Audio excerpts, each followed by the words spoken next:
4 বছরের আগে সিরিয়ায় নির্বাচন নয়, সাক্ষাৎকারে বিদ্রোহী নেতা আহমেদ আল শারা নতুন সংবিধান প্রণয়নে লাগতে পারে 3 বছর, আবারও নিষেধাজ্ঞা প্রত্যাহারের আহ্বান। সাবেক মার্কিন প্রেসিডেন্ট জিমি কার্টারের মৃত্যুতে বিশ্ব নেতাদের শোক, ক্যাপিটল হিলে অর্ধনমিত জাতীয় পতাকা।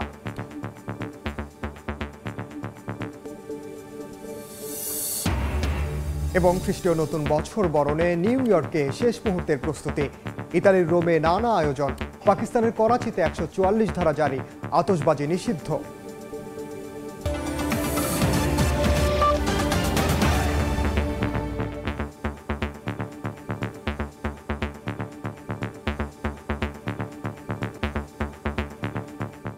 আন্তর্জাতিক সময়ের সঙ্গে আছি আমি ওমর ইনান। সিরিয়ায় 4 বছরের আগে নির্বাচন নয় বলে জানিয়েছেন বর্তমান নেতা আহমেদ আল শারা। সৌদি আরবের গণমাধ্যমে দেয়া এক সাক্ষাৎকারে তিনি আরও বলেন, নতুন সংবিধান প্রণয়নে 3 বছরের মতো সময় লাগতে পারে। সিরিয়ার ওপর থেকে মার্কিন নিষেধাজ্ঞা প্রত্যাহার করে নেওয়া হবে বলে আশা ব্যক্ত করেন শারা। এদিকে অধিকৃত গোলান মালভূমির অসামরিক অঞ্চলে নিজেদের সামরিক কার্যক্রম অব্যাহত রেখেছে ইসরায়েল। সিরিয়ার সাবেক প্রেসিডেন্ট বাশার আল আসাদের পতনের পর স্থানীয় সময় রোববার দেশটির আগামী নির্বাচন নিয়ে প্রথমবারের মতো মুখ খুললেন বিদ্রোহী গোষ্ঠী হায়াত তাহরির আল শামের নেতা আহমেদ আল শারা। দেশটিতে সাধারণ নির্বাচন হতে 4 বছরের মতো সময় লাগতে পারে বলে জানান তিনি। সৌদি আরবের গণমাধ্যম আল আরাবিয়াকে দেয়া এক সাক্ষাৎকারে সিরিয়ার বর্তমান ক্ষমতাসীন নেতা এই কথা বলেন। শারা আরও বলেন, সিরিয়ার নতুন একটি সংবিধান প্রণয়নে 3 বছর পর্যন্ত সময় লাগতে পারে। এছাড়াও জনসেবায় উল্লেখযোগ্য পরিবর্তন আনতে আরও 1 বছর সময় প্রয়োজন হতে পারে বলে জানান তিনি। বাশার আল আসাদের পতনের পর সিরিয়ার বর্তমান ক্ষমতা তাহরির আল শামের হাতে। আহমেদ আল শারার নেতৃত্বাধীন প্রশাসনের নিয়ন্ত্রণ প্রচেষ্টার চেষ্টা চালানো হচ্ছে দেশটিতে। এর মধ্যেই নির্বাচন নিয়ে এমন মন্তব্য করলেন তিনি। গণমাধ্যমে দেওয়া সাক্ষাৎকারে শারা আশাবাদ ব্যক্ত করে বলেন, যুক্তরাষ্ট্রের নবনির্বাচিত প্রেসিডেন্ট ডোনাল্ড ট্রাম্প সিরিয়ার উপর থাকা মার্কিন নিষেধাজ্ঞা তুলে নেবেন। রাশিয়ার সঙ্গে সিরিয়ার কৌশলগত স্বার্থ রয়েছে বলেও জানান এই বিদ্রোহী নেতা। যুক্তরাষ্ট্রের সাবেক প্রেসিডেন্ট জিমি কার্টারের মৃত্যুতে শোক প্রকাশ করেছেন বিশ্ব নেতারা। শান্তি ও মানবাধিকার প্রচারের যে নজির তিনি রেখে গেছেন তা স্মরণ করে শ্রদ্ধা জানান নোবেল বিজয়ী কার্টারকে। তার প্রতি সম্মান প্রদর্শন করতে ক্যাপিটল হিলে পতাকা অর্ধনমিত রাখা হয়। বার্ধক্যজনিত কারণে রোববার নিজ বাসভবনে মৃত্যুবরণ করেন 100 বছর বয়সী এই সাবেক মার্কিন president. Jimmy Carter had won 30% of the total popular কথা নয়, কাজই বিশ্বের কাছে স্মরণীয় করে রাখবে জিমি কার্টারকে। মার্কিন প্রেসিডেন্ট জো বাইডেনের এই উক্তি যেন জিমি কার্টারের জীবনকে সুন্দরভাবে বর্ণনা করে। হোয়াইট হাউসে থাকা অবস্থায় এবং তার পরেও বিভিন্ন মানবিক কর্মকাণ্ডের সঙ্গে যুক্ত থাকায় বিশ্ববাসীর কাছে চিরস্মরণীয় হয়ে থাকবেন এই নোবেল বিজয়ী মার্কিন প্রেসিডেন্ট। তার মৃত্যুতে তাই শোক প্রকাশ করেছে বিভিন্ন দেশের নেতারা। গণমাধ্যমের সামনে দেয়া এক বিবৃতিতে জিমি কার্টারকে একজন রাষ্ট্রনায়ক, মানবতাবাদী এবং প্রিয় বন্ধু বলে আখ্যায়িত করেছেন মার্কিন প্রেসিডেন্ট জো বাইডেন। শ্রদ্ধা জানান উত্তরসূরি বিল ক্লিন্টনও। এ সময় হোয়াইট হাউসে থাকাকালীন কার্টারের বিভিন্ন অর্জনের কথা স্মরণ করেন তিনি। America and the world, in my view, lost a remarkable leader. He was a statesman and humanitarian. And Jill and I lost a dear friend. I've been hanging out with Jimmy Carter for over 50 years, it dawned on me. সাবেক রাষ্ট্রনেতার মৃত্যুতে সামাজিক যোগাযোগ মাধ্যমে শোক প্রকাশ করেন অস্ট্রেলিয়ার প্রধানমন্ত্রী Anthony Albanese এবং ইউক্রেনের প্রেসিডেন্ট ভলোদিমির জেলেনস্কি। এ সময় বিশ্ব শান্তি প্রতিষ্ঠায় জিমি কার্টারের অবদানকে সাধুবাদ জানান তারা। এছাড়াও পরাধীন ইউক্রেনের পাশে থাকায় এবং তাদের স্বাধীনতার লড়াইয়ে সমর্থন দেওয়ার কথা স্মরণ করেন জেলেনস্কি। কানাডার প্রধানমন্ত্রী জাস্টিন ট্রুডো, ব্রিটেনের প্রধানমন্ত্রী কিয়ের স্টারমার, ফ্রান্সের প্রেসিডেন্ট ইমানুয়েল ম্যাক্রো, হাঙ্গেরির প্রধানমন্ত্রী ভিক্টর অরবান এবং ইউরোপীয় পার্লামেন্ট প্রেসিডেন্ট রবার্টা মেৎসোলাও জিমি কার্টারের মৃত্যুতে গভীর শোক প্রকাশ করেছেন। সাদিয়া তাসনিম, সময় সংবাদ। যুক্তরাষ্ট্রে দক্ষ কর্মী ভিসা H-1B বিতর্কে ইলন মাস্কের পাশে দাঁড়িয়েছেন নবনির্বাচিত প্রেসিডেন্ট ডোনাল্ড ট্রাম্প। গণমাধ্যমে দেয়া এক সাক্ষাৎকারে বিদেশি কর্মীদের যুক্তরাষ্ট্রে কাজ করার বিষয়ে নিজের অবস্থান পরিষ্কার করেন তিনি। বলেন, তার প্রতিষ্ঠানে এই ভিসাধারী অনেক কর্মী রয়েছে। এই পদ্ধতিতে নিজে বিশ্বাসী জানিয়ে অনেকবার ব্যবহার করেছেন বলেও জানান ট্রাম্প। যদিও নিজের প্রথম মেয়াদে H-1B ভিসা সীমিত করার উদ্যোগ নিয়েছিলেন তিনি। এর আগে যুক্তরাষ্ট্রে সরকারি অর্থায়ন বিল পাশ না করা নিয়ে মাস্কের কথায় সায় দিয়েছিলেন ট্রাম্প। দেখতে দেখতে রাশিয়ার ক্ষমতায় 25 বছর পার করলেন ভ্লাদিমির পুতিন। 1999 সালে তৎকালীন প্রেসিডেন্ট বরিস ইয়েলৎসিনের পদত্যাগের পর ভারপ্রাপ্ত প্রেসিডেন্টের দায়িত্ব পান তিনি। বর্তমান সময়ে এসে জনমনে প্রশ্ন উঠছে, এই 25 বছরে রাশিয়ার জন্য কি করলেন পুতিন? এ নিয়ে বেশ কিছু বিষয় উঠে এসেছে বিবিসির এক সাংবাদিকের বিশ্লেষণে। 1999 সালের 31 ডিসেম্বর সংবাদ মাধ্যমগুলোতে ব্রেকিং এলো, পদত্যাগ করেছেন রুশ প্রেসিডেন্ট বরিস ইয়েলৎসিন। মুহূর্তেই ছড়িয়ে পড়ে প্রেসিডেন্টের পদত্যাগের খবর। বরিস সবসময় বলতেন তার মেয়াদ শেষ হওয়া পর্যন্ত ক্ষমতায় থাকবেন, কিন্তু সেদিন রাশিয়ার জনগণকে জানালেন তিনি তার সিদ্ধান্ত বদলেছেন। ইয়েলৎসিনের পদত্যাগের পর রুশ সংবিধান অনুযায়ী প্রধানমন্ত্রী পুতিন অস্থায়ী প্রেসিডেন্টের দায়িত্ব পান। 3 মাস পর তিনি নির্বাচনে জয়লাভ করেন। ইয়েলৎসিন প্রেসিডেন্ট হিসেবে বিদায় নিয়ে তার পরবর্তী নেতা পুতিনকে বলেছিলেন, রাশিয়াকে ভালোভাবে দেখো। বর্তমানে পুতিন ক্ষমতার 25 বছরের দ্বারপ্রান্তে। এ সময়ে এসে জনমনে প্রশ্ন উঠছে, এই 25 বছরে রাশিয়ার জন্য কি করলেন তিনি? এ নিয়ে বেশ কিছু বিষয় উঠে এসেছে বিবিসির এক জ্যেষ্ঠ সাংবাদিকের বিশ্লেষণে। ভ্লাদিমির পুতিনের ক্ষমতায় থাকা 25 বছরের মধ্যে রাশিয়ার অনেক পরিবর্তন হয়েছে। একদিকে তিনি সোভিয়েত ইউনিয়নের ভাঙনের পর রাশিয়ার অর্থনৈতিক স্থিতিশীলতা ফিরিয়ে এনেছেন এবং বিশ্ব দরবারে রাশিয়াকে মাথা তুলে দাঁড় করিয়েছেন। তিনি মনে করেন তিনি রাশিয়ার সার্বভৌমত্ব রক্ষা করে দেশ স্বাধীন রেখেছেন।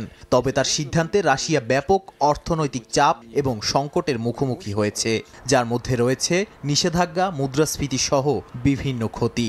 বিশ্লেষকরা মনে করেন পুতিনের গোঁড়ামির কারণেই এসব সংকটের মধ্যে পড়েছে রাশিয়া। মোটা দাগে বলা যায়, রাশিয়ার জন্য 25 বছরে পুতিন কি করলেন এ প্রশ্নটি বিভিন্ন দৃষ্টিভঙ্গির উপর নির্ভর করে। যদি জাতীয় ও বৈশ্বিক শক্তি দিয়ে বিচার করা হয় তবে ধরা যায় তিনি সফল হয়েছেন। তবে যদি জনগণের মঙ্গল এবং শান্তি রক্ষার দিক দিয়ে বিচার করা হয় তবে তার উত্তর অনেকটাই প্রত্যাশার বাইরে। পুতিনের ভবিষ্যৎ রাশিয়ার ওপর কিভাবে প্রভাব ফেলবে তা অনেকাংশেই যুদ্ধের পরিণতি এবং চলমান চ্যালেঞ্জগুলো মোকাবিলার উপর নির্ভর করবে বলে মনে করা হয়। নাদিম মারজান, সময় সংবাদ। ডোনাল্ড ট্রাম্প প্রেসিডেন্ট হিসেবে ক্ষমতা গ্রহণের আগেই যুক্তরাষ্ট্রের বিরুদ্ধে কঠিন কৌশল অবলম্বনের সিদ্ধান্ত নিয়েছে উত্তর কোরিয়া। নিরাপত্তা ও জাতীয় স্বার্থ রক্ষায় যুক্তরাষ্ট্রকে প্রতিহত করার উদ্দেশ্যে এই সিদ্ধান্ত নিয়েছেন কিম জং উন। দক্ষিণ কোরিয়া যুক্তরাষ্ট্রের জন্য একটি কমিউনিস্ট বিরোধী ঘাঁটিতে পরিণত হয়েছে বলে দাবি করেন তিনি। নবনির্বাচিত মার্কিন প্রেসিডেন্ট ডোনাল্ড ট্রাম্পের প্রেসিডেন্সির প্রথম মেয়াদকালে উত্তর কোরিয়ার সর্বোচ্চ নেতা কিম জং উনের সঙ্গে 3 বার সাক্ষাৎ করেন। 3 বারের সাক্ষাতে এই দুই নেতা উত্তর কোরিয়ার পারমাণবিক কর্মসূচি নিয়ে আলোচনা করেন। তবে জো বাইডেনের প্রেসিডেন্সির সময় দুই দেশের সম্পর্কে কিছুটা ভাটা পড়ে। এবার ট্রাম্প ক্ষমতায় আসার পর আবারও দুই দেশের ভূরাজনৈতিক সম্পর্কের উন্নয়নের সম্ভাবনা তৈরি হয়। তবে অনেক বিশেষজ্ঞের ধারণা, ট্রাম্পের নতুন মেয়াদে তার মনোযোগের কেন্দ্রবিন্দু হবে ইউক্রেন আর মধ্যপ্রাচ্য ইস্যু। আর ইউক্রেন যুদ্ধে রাশিয়াকে সেনা শক্তি দিয়ে সাহায্য করছে উত্তর কোরিয়া। এমন অবস্থায় ট্রাম্পের নতুন মেয়াদকালে ওয়াশিংটন পিয়ংইয়ং সম্পর্ক আরও জটিল আকার ধারণ করবে বলে গণমাধ্যমগুলোতে গুঞ্জন শোনা যাচ্ছে। এসব গুঞ্জনের মধ্যে এবার যুক্তরাষ্ট্রের বিরুদ্ধে কঠিন কৌশল অবলম্বনের সিদ্ধান্ত নিয়েছেন উত্তর কোরিয়ার সর্বোচ্চ নেতা কিম জং উন। দল ও সরকারি কর্মকর্তাদের সঙ্গে একটি নীতি নির্ধারণী বৈঠকে দেশের নিরাপত্তা ও জাতীয় স্বার্থে যুক্তরাষ্ট্রকে প্রতিহত করার জন্য এই সিদ্ধান্ত নেওয়া হয়েছে। স্থানীয় সময় সোমবার দেশটির রাষ্ট্রীয় সংবাদ মাধ্যম KCNA এই তথ্য জানায়। তবে কি ধরনের প্রতিরক্ষা কৌশল নেওয়া হচ্ছে KCNA-র প্রতিবেদনে বিস্তারিত কিছু জানানো হয়নি। প্রতিবেদনে বলা হয়, যুক্তরাষ্ট্র ও জাপানের মধ্যকার জোট একটি পারমাণবিক সামরিক জোটে প্রসারিত হয়েছে এবং যুক্তরাষ্ট্রের জন্য দক্ষিণ কোরিয়া একটি কমিউনিস্ট বিরোধী ঘাঁটি হয়ে উঠেছে। মালিহা সুরওয়ার্দী, সময় সংবাদ। তীব্র শীতে জবুথবু ভারতের উত্তরাঞ্চলের জনজীবন। চণ্ডীগড় এবং দিল্লি ছেয়ে আছে ঘন কুয়াশায়। হিমালয় বেষ্টিত অঞ্চলে তীব্র তুষারপাতের প্রভাব পড়ছে উত্তরাঞ্চলেও। বায়ু দূষণ থেকে রেহাই পেলেও শীতে স্বস্তি মিলছে না নিম্ন আয়ের মানুষের। নেই সূর্যের দেখা, ঘন কুয়াশায় আবৃত রাস্তাঘাট। কাঠখড় পুড়িয়ে রাস্তার মোড়ে মোড়ে আগুনের তাপে শরীর উষ্ণ করার চেষ্টা করছেন কেউ কেউ। রোববার সকালে এমন দাপুটে শীতের দেখা মেলে চণ্ডীগড়ের রাস্তায়। শুধু চণ্ডীগড়ই নয়, ঘন কুয়াশায় ছেয়ে গেছে দিল্লির রাস্তাও। বাসিন্দাদের জন্য মরার উপর খাড়ার ঘা হয়ে দাঁড়িয়েছে টানা 3 দিনের শিলাবৃষ্টি। হিমালয় বেষ্টিত অঞ্চলে তীব্র তুষারপাতের প্রভাবেই শীত জেঁকে বসেছে বলে ধারণা করা হচ্ছে। নিরবিচ্ছিন্ন বায়ু দূষণ থেকে রেহাই পেলেও শীতের স্বস্তি মিলছে না খেটে খাওয়া মানুষের। এখানে তীব্র শীতের মধ্যে শিলাবৃষ্টি হচ্ছে, একই সঙ্গে 3 দিন যাবৎ দিনরাত বৃষ্টি পড়ছে। শীতের প্রকোপে কাজ বন্ধ হয়ে আছে। আমি অটোরিকশা চালাই, বাইরে কাজ করতে খুব কষ্ট হচ্ছে। বৃষ্টির পরে শীতটা আরো বেড়ে গেছে, বাচ্চারা বেশি ভোগান্তিতে পড়েছে। টানা বৃষ্টিতে বায়ু দূষণ কমলেও বেড়েছে শীত। শীতে আমার হাত কাঁপছে, সারাদিন কুয়াশাচ্ছন্ন আবহাওয়া, সবাই শীতে কাবু হয়ে আছে। আবহাওয়াবিদরা বলছেন জম্মু কাশ্মীর ও হিমাচল প্রদেশে তুষারপাতের কারণে সমতলের উত্তরাঞ্চলীয় রাজ্য পাঞ্জাব, হরিয়ানা, উত্তরপ্রদেশ এবং দিল্লির তাপমাত্রা কমছে। বিশেষজ্ঞদের মতে ইউরোপ ও উত্তর আমেরিকার তুলনায় দক্ষিণ এশিয়ায় কম শীত, তবে পর্যাপ্ত সুযোগ সুবিধার অভাবে এ অঞ্চলের বাসিন্দারা বেশি ভুক্তভোগী। খ্রিস্টীয় নতুন বছরকে বরণ করে নিতে যুক্তরাষ্ট্রের নিউ ইয়র্কে চলছে শেষ সময়ের প্রস্তুতি। টাইমস স্কোয়ারের সামনে জড়ো হয়েছেন শত শত দর্শনার্থী ও পর্যটক।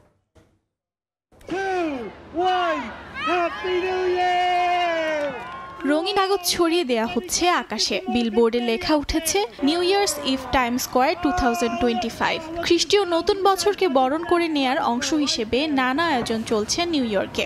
শেষ সময়ের প্রস্তুতি দেখছেন উপস্থিত অনেকে। মুহূর্ত ধরে রাখতে নিজেকে ক্যামেরা বন্দি করছেন অনেকে। দোরগোড়ায় কড়া নাড়ছে নতুন বছর 2025। স্থানীয় সময় রোববার যুক্তরাষ্ট্রের নিউ ইয়র্ক শহরের টাইম স্কোয়ারে ভিড় করেন শত শত দর্শনার্থী। নতুন বছরের বল ড্রপ অনুষ্ঠানের প্রস্তুতি নেন তারা। বল ড্রপ অনুষ্ঠানে পর্যটক ও স্থানীয়রা নতুন বছরের জন্য তাদের ইচ্ছাগুলো রঙিন কাগজের টুকরোর ভেতর লিখে কনফিটের সঙ্গে মিশিয়ে দেন, যা নববর্ষ উদযাপনের সময় একসঙ্গে ছাড়া হবে। টাইম স্কোয়ারের কর্মকর্তাদের সঙ্গে শিশুদেরকেও অংশগ্রহণ করতে দেখা যায়। প্রতি বছরের মতো এবারও বেশ জাঁকজমকপূর্ণ করে টাইম স্কোয়ারে হতে চলেছে নতুন বছরকে বরণ অনুষ্ঠান। হাজার হাজার মানুষ একসঙ্গে জায়গাটিতে জড়ো হয়ে স্বাগত জানাবেন 2025 সালকে। এবারের আয়োজন কেমন হতে চলেছে তারই যেন এক ঝলক দেখা মিলল এই প্রস্তুতি অনুষ্ঠানে। অর্জিতা শেজিন, সময় সংবাদ। খ্রিস্টীয় নতুন বছরকে বরণ করতে প্রস্তুতি ইতালীয়। দিনটি উদযাপনে রাজধানী রোমে সরকারিভাবে আতশবাজি ফোটানো ছাড়াও কনসার্টের আয়োজন করা হবে এবারও। প্রবাসী বাংলাদেশিদের প্রত্যাশা নতুন বছর তাদের আরও ভালো যাবে। ইতালি থেকে হাসান মাহমুদের রিপোর্টে বিস্তারিত। বড়দিনের পর ইতালীয়রা খ্রিস্টীয় নতুন বছরকে বরণ করতে নানা প্রস্তুতি গ্রহণ করেছে। সরকারিভাবে বিভিন্ন স্থাপনায় আলোকসজ্জা ছাড়াও মঙ্গলবার মধ্যরাতে ঐতিহাসিক কোলোসিয়ামে আতশবাজি ফুটানোর মধ্য দিয়ে নতুন বছরকে স্বাগত জানাবে। রোম ক্যাপিটাল সরকারিভাবে এই অনুষ্ঠানের আয়োজন করে থাকে। এবারও রোমের প্রাণকেন্দ্র ফোরি ইম্পেরিয়াল চত্বরে বিশাল কনসার্টের আয়োজন করা হয়েছে। 31 ডিসেম্বর সন্ধ্যা থেকে এই কনসার্ট শুরু হবে। প্রতি বছরের মতো এবারও নানা ইভেন্টের আয়োজন থাকছে নতুন বছরকে বরণ করতে। ইতালীয়দের চাওয়া 2025 সাল হবে যুদ্ধ বিগ্রহ মুক্ত শান্তির বিশ্ব। প্রবাসী বাংলাদেশিদেরও প্রত্যাশা তেমনটি। নতুন বছরে আমার প্রত্যাশা বিশ্বব্যাপী চলমান যুদ্ধ বন্ধ হোক, আর এ কারণে দায়িত্বশীলদের হৃদয় দিয়ে কাজ করতে হবে। নতুন বছরে সকলকে আমি শুভেচ্ছা জানাচ্ছি। আমরা আশা রাখি যে 2025 সাল আমাদের জন্য অবশ্যই ভালো হবে। 2025 সালে যেন আর যুদ্ধ মারামারি হানাহানি যেন না থাকে, পৃথিবীটা শান্তিময় হয়, এই আশা ব্যক্ত করি। গেল 24 ডিসেম্বর থেকে শুরু হয়েছে খ্রিস্ট ধর্মের জুবিলি। নতুন বছরকে বরণ করার পাশাপাশি এই জুবিলিও উপভোগ করছেন বিপুল সংখ্যক পর্যটক। ইতালির রোম থেকে হাসান মাহমুদ, সময় সংবাদ। এদিকে 31st নাইট ঘিরে পাকিস্তানের করাচিতে 144 ধারা জারি করা হয়েছে। সব ধরনের আতশবাজি, ফাঁকা গুলি ছোড়া নিষিদ্ধ করেছে পুলিশ। রোববার এক বিবৃতিতে করাচির পুলিশ কমিশনার জানান, শহরের নাগরিকদের নিরাপত্তার কথা মাথায় রেখেই দুদিনের জন্য 144 ধারা জারির সিদ্ধান্ত নেওয়া হয়েছে। অতীতে খ্রিস্টীয় নতুন বছর উদযাপন ঘিরে আতশবাজি ও ফাঁকা গুলির ঘটনায় আহত হয়েছেন অনেক মানুষ বলেও উল্লেখ করা হয় বিবৃতিতে। 31 ডিসেম্বর শুরু হয়ে 1 জানুয়ারি রাত 12টা পর্যন্ত শহরটিতে 144 ধারা জারি থাকবে।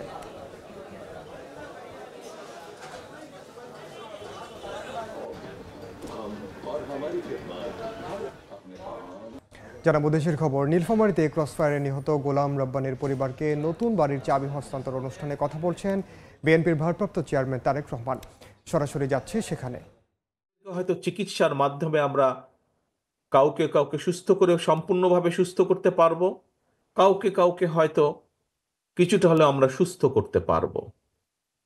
যেই পরিবারগুলো বিভিন্নভাবে ক্ষতিগ্রস্ত হয়েছে, আপনারা সহ বাংলাদেশের মানুষ যাদের পক্ষে সম্ভব, সেই মানুষগুলো যদি এই পরিবারগুলোর পাশে আমরা যার যতটুকু সামর্থ্য আছে তা নিয়ে যদি আমরা পাশে দাঁড়াই, তাহলে সেই পরিবারগুলো আগামী যে কয়দিন বেঁচে থাকবে কিছুটা হলেও ভালো থাকবে। প্রিয় ভাই বোনেরা, আজ স্বৈরাচার পালিয়ে গিয়েছে। বাংলাদেশের মানুষ এখন স্বৈরাচার মুক্ত।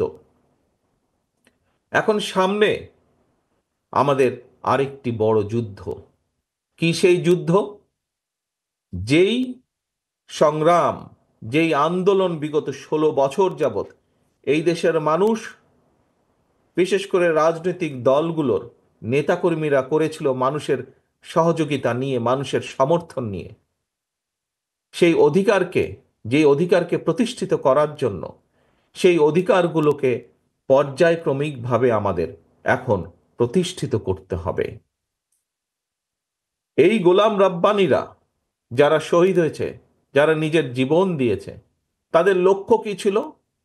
প্রথম লক্ষ্যই তাদের ছিল মানুষের রাজনৈতিক অধিকারকে প্রতিষ্ঠিত করা, মানুষের বাক স্বাধীনতাকে প্রতিষ্ঠিত করা। কারণ খুব সহজ কথায় যদি আমরা বলি, এই যে মানুষগুলো আপনারা এখানে যারা বসে আছেন অথবা দাঁড়িয়ে আছেন, যারা এই আজকের এই সমাবেশে উপস্থিত হয়েছেন, বিভিন্ন কথা শুনেছেন, প্রত্যেকটি মানুষের বিভিন্ন বিষয় আছে।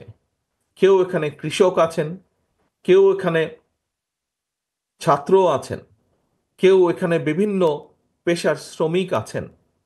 প্রত্যেকটি মানুষেরই বিভিন্ন বিষয় আছেন। এখন এই মানুষগুলোর বিভিন্ন রকম বিষয়ের মধ্যে বিভিন্ন রকম সমস্যা আছে।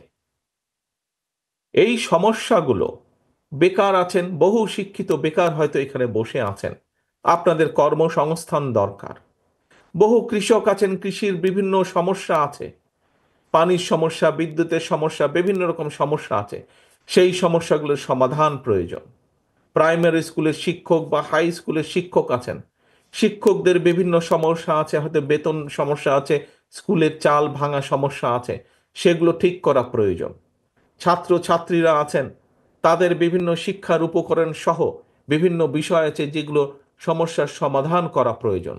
সামগ্রিকভাবে এলাকার মানুষের বিভিন্ন রকম সুবিধা থাকতে পারে। এই অসুবিধাগুলোকে দূর করতে হবে আমাদের, এবং এই সমস্যার যদি সমাধান করতে হয়, কৃষকের সমস্যার সমাধান যদি করতে হয়, অথবা সমস্যা অন্তত কমিয়ে আনার উদ্যোগ যদি গ্রহণ করতে হয়, শিক্ষার যদি সমস্যা কমিয়ে আনার উদ্যোগ গ্রহণ করতে হয়, এই যে এতগুলো মানুষ আপনার এখানে আজকে উপস্থিত হয়েছেন, প্রত্যেকটা মানুষেরই স্বাস্থ্য সংক্রান্ত বিষয় একটি আছে, গুরুত্বপূর্ণ বিষয় জীবনের। এই মানুষগুলোর যদি স্বাস্থ্য সেবা কম বেশি নিশ্চিত করতে হয়, যাতে করে একটা মানুষ, সে নারী হোক পুরুষ হোক, যে কোনো বয়সেরই হোক মানুষ, সে যদি অসুস্থ হয়, সেই মানুষটা যাতে ঠিক মতন ডাক্তারের পরামর্শ পায় বা চিকিৎসা পায়, ঠিক মতন যাতে ওষুধ নিতে পারে, এরকম অনেক কিছু বিবেচনা যদি করতে হয়, তাহলে এই সমস্যাগুলো সারা দেশেই কম বেশি মানুষের আছে। দেশের বহু সমস্যা আছে, এই সমস্যাগুলোর পর্যায়ক্রমিকভাবে আমাদের সমাধান করতে হবে। নীলফামারীতে ভার্চুয়ালি বক্তব্য রাখছেন বিএনপির ভারপ্রাপ্ত চেয়ারম্যান তারেক রহমান। আমরা এতক্ষণ সরাসরি যুক্ত ছিলাম সেখানে। এই ছিল আন্তর্জাতিক সময়ের সঙ্গে থাকুন সময়।